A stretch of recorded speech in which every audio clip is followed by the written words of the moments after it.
It's a wake-up call for every Indian. US President Donald Trump Indian exports మీద 25% tariff వేశాడు. ఇది ఒకటే కాకుండా ఇండియాని వార్న్ చేశాడు. మీరు రష్యా నుంచి oil and defence equipment by చేస్తే మీకు ఎక్స్ట్రా పెనాల్టీ కూడా వేస్తాము అని ఒక షాకింగ్ స్టేట్మెంట్ కూడా ఇచ్చాడు. India and Russia can take their dead economies down together అని. And this line hit me very hard. కానీ దీనికి కారణం ఏంటంటే we are dependent on US for technology, jobs and platform, and we are dependent on Russia for defense equipment and oil.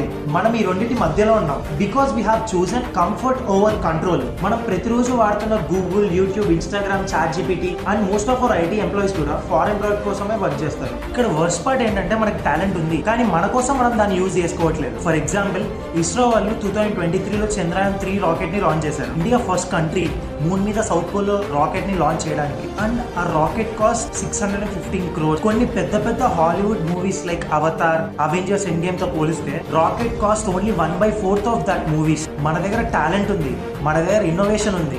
మనం ఎందుకు మన own search engine ని, మనం ఎందుకు మన ఓన్ ChatGPTని, మనం ఎందుకు మన ఓన్ చిప్ ఫ్యాక్టరీస్ తయారు చేసుకోకూడదు? మనం డిజిటల్ ఇండియా అనుకుంటున్నాం కానీ వేరే కంట్రీస్ కి మనం జస్ట్ డిజిటల్ మార్కెట్. రేపు అన్ని కంట్రీస్ డోర్స్ క్లోజ్ చేస్తారు, అప్పుడు ఏంటి మన పరిస్థితి? ఎన్ని రోజులని వేరే కంట్రీస్ మీద మనం డిపెండ్ అయి ఉంటాం? మన స్టార్ట్అప్స్ ని సపోర్ట్ చేద్దాం, మన టెక్నాలజీని పెంచుకుందాం. ఇంకా మనం కంట్రోల్లోకి తీసుకోకపోతే రేపు ఎవడో ఒకటి వచ్చి మనం కంట్రోల్ చేస్తూనే ఉంటాడు. మనం వేరే దేశాన్ని ద్వేషించాల్సిన అవసరం లేదు. మన దేశాన్ని ప్రేమిస్తే చాలు. మనకి బ్రెయిన్ ఉంది, టాలెంట్ ఉంది, అన్నీ ఉన్నాయి. మనకు కావాల్సినంత విల్ పవర్. జై హింద్.